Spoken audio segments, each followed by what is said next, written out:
Hello viewers, welcome to my channel Electrical Study. After watching the video, if you think that it is helpful to you, then kindly do subscribe my channel and press the bell icon so that you will get notified when I upload a new video in my channel.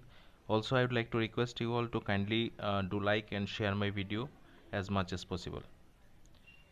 तो हमारा DC machine का series में जो previous video हमने discuss किया था वो था कि डीसी मशीन में कौन सा कंडीशन में हम लोग मैक्सिमम एफिशिएंसी को अटेंड कर सकते हैं, right.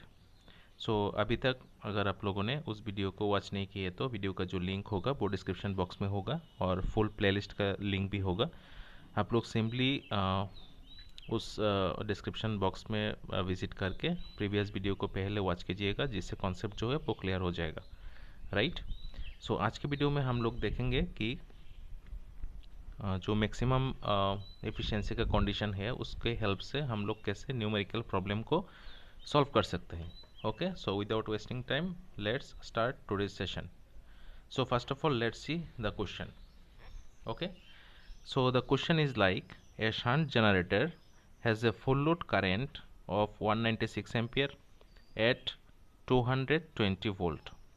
Okay, the stray losses are 720 watt and shunt field coil resistance is 55 ohm. If it has a full load efficiency of 88%, then find the armature resistance. Okay, question का एक second part भी है, वो कुछ ऐसा है कि also find the load current at maximum efficiency. मतलब फर्स्ट कंडीशन में हम लोगों को देखिए यहाँ पे लोड करंट और लोड वोल्टेज दिया हुआ है, स्ट्रे लॉस जो कि कांस्टेंट लॉस होता है उसको दिया हुआ है, शंट फील्ड रेजिस्टेंस दिया हुआ है, हम लोगों को डिटरमाइन करना है armature resistance bye considering the efficiency of 88%।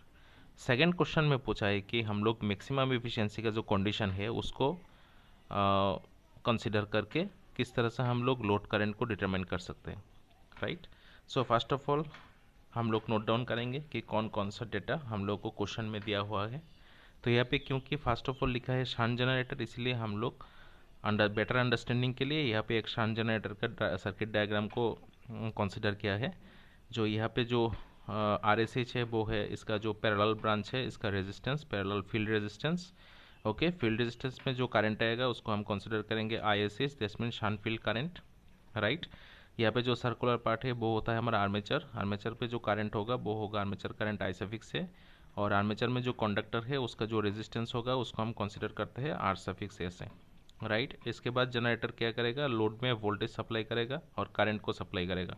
जो करंट सप्लाई करेगा उसको हम बोलेंगे load current, I suffix L से डिनोट करेंगे, और जो वोल्टेज सप्लाई करेगा अक्रॉस द लोड उसको हम बोलेंगे V सफिक्स L या फिर लोड वोल्टेज, राइट। और क्वेश्चन में दिया हुआ है एफिशिएंसी जो कि है 88%। परसेंटेज को अगर हम रिमूव करें तो वो आ जाएगा 0.88। जो लोड करंट क्वेश्चन में दिया हुआ है वो है 196 एम्पियर, यहाँ पे दिया हुआ है 196 एम्पियर। और जो शंट फील्ड रेजिस्टेंस है मतलब आर्मेचर के पैरेलल में जो रेजिस्टेंस है फील्ड रेजिस्टेंस वो दिया हुआ है 55 ओहम। ओके, और एक लॉस दिया हुआ है जो कि नाम है स्ट्रे लॉस। और यहाँ पे आप लोगों को कॉन्सेप्ट के लिए मैं बोल रहा हूँ कि स्ट्रे लॉस जो है वो है combination of iron loss and friction loss. इन दोनों लॉस को कॉम्बाइंडली हम लोग स्ट्रे लॉस बोलते हैं। स्ट्रे लॉस का वैल्यू दिया हुआ है 720 वाट। आर्मेचर रेजिस्टेंस डिटरमाइन करना है जब भी लोड वोल्टेज होगा 220 वोल्ट। ओके, सो इसका जो सॉल्यूशन है वो हम लोग स्टार्ट करेंगे एफिशिएंसी के फॉर्मूला से। एफिशिएंसी का फॉर्मूला होता है output power by input power, right. तो सर्किट डायग्राम में देखिए आउटपुट टर्मिनल कौन सा है, ये दोनों टर्मिनल होगा आउटपुट टर्मिनल। तो आउटपुट टर्मिनल में पावर कितना होता है, पावर का फॉर्मूला होता है वोल्टेज इनटू करंट। तो वोल्टेज कौन सा होगा, आउटपुट वोल्टेज VL, और करंट कौन सा होगा, आउटपुट के अक्रॉस में जो करंट होगा IL, इन दोनों की मल्टीप्लिकेशन, राइट। इसीलिए आउटपुट की जगह पे हम लोग VL इंटू IL लिख सकते हैं यहाँ पे। और इनपुट जो होता है, इनपुट को हम लोग किस तरह से लिख सकते हैं, इनपुट इक्वल टू हम लोग लिख सकते हैं आउटपुट प्लस लॉसेस। ओके, इस तरह से इनपुट को हम लिख सकते हैं आउटपुट प्लस लॉसेस। तो आउटपुट कितना हो जाएगा VL इंटू IL, और लॉस कौन सा लॉस हो जाएगा, यहाँ पे जो लॉसेस है वो होता है कॉपर लॉस जो कि variable loss and constant loss होता है, राइट। तो कांस्टेंट लॉस कौन सा होता है, stray loss, iron loss plus friction loss, इसीलिए कांस्टेंट लॉस की जगह पे हम लोग लिखते हैं 720। और जो कॉपर लॉस होता है तो कॉपर लॉस यहाँ पे दो जगह पे होगा। क्योंकि आर्मेचर में यहाँ पे कॉपर वाइंडिंग होता है, इसलिए आर्मेचर में कॉपर लॉस होता है। तो आर्मेचर का कॉपर लॉस हम लोग लिख सकते हैं I square into R A. Okay, that means armature copper loss. और एक लॉस होगा, वो होगा शांट फील्ड वाइंडिंग में, राइट। फील्ड वाइंडिंग में भी यहाँ पे कॉयल होता है, तो कॉयल के अक्रॉस कॉपर लॉस होगा, उसको हम लिखते हैं शांट फील्ड करंट के square, that means I S H square into resistance R S H, right. इसके बाद हम लोग जस्ट वैल्यू पुट करेंगे। VL का वैल्यू होता है 220, क्वेश्चन में दिया हुआ है। एफिशिएंसी का वैल्यू होता है 0.88 और IL का वैल्यू होता है 196, राइट। इसी तरह से डिनोमिनेटर में हम लोग 220 इंटू 196 लिख सकते हैं VL इंटू IL की जगह पे, right, plus I square into R A, right. यहाँ पे आई जो है वो अननोन है और यहाँ पे जो ISH है वो अननोन है, राइट। तो इसको डिटरमाइन करने के लिए देखिए यहाँ पे हम लोग लिख सकते हैं शंट फील्ड करंट जो होगा ISH वो हम लिख सकते हैं V/RSH, क्योंकि अकॉर्डिंग टू ओम्स तो हम जानते हैं करंट इक्वल टू क्या होता है, वोल्टेज बाई रेजिस्टेंस होता है, राइट। तो ISH कहाँ का करंट होता है, शंट फील्ड कॉइल का करंट होता है, राइट। तो हम लोग लिख सकते हैं V/RSH। तो V कौन सा है, V यहाँ पे जो आउटपुट टर्मिनल के अक्रॉस में वोल्टेज है उसको हम लिख सकते हैं। क्यों लिख सकते हैं, क्योंकि हम लोग जानते हैं किसी भी पैरेलल ब्रांच में वोल्टेज क्या होता है, सेम होता है। यहाँ पे हम लोग पैरेलल ब्रांच 3 ब्रांच कंसीडर कर सकते हैं, for example ABCDEF, right. So that means parallel सभी ब्रांच में वोल्टेज क्या होगा, सेम होगा। तो EF का पैरेलल ब्रांच होता है हमारा AB, राइट।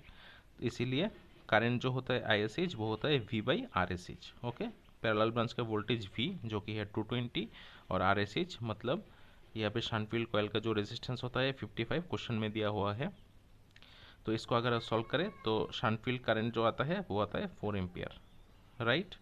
इसके बाद देखिए यहाँ पे C पॉइंट में एक नोड पॉइंट है। इस नोड पॉइंट पे IA करंट हो गया हमारा इनकमिंग करंट और IL एंड ISH हो गया आउटगोइंग करंट। तो अभी अगर इस C पॉइंट पे हम लोग KCL किरचॉफ्स करंट लॉ को अप्लाई करें तो according to Kirchhoff's current law in a particular node the sum of all incoming current will be equal to sum of all outgoing current. तो यहाँ पे incoming current हो गया हमारा I suffix से और outgoing current IL plus ISH, इसका summation हमने ले लिया है।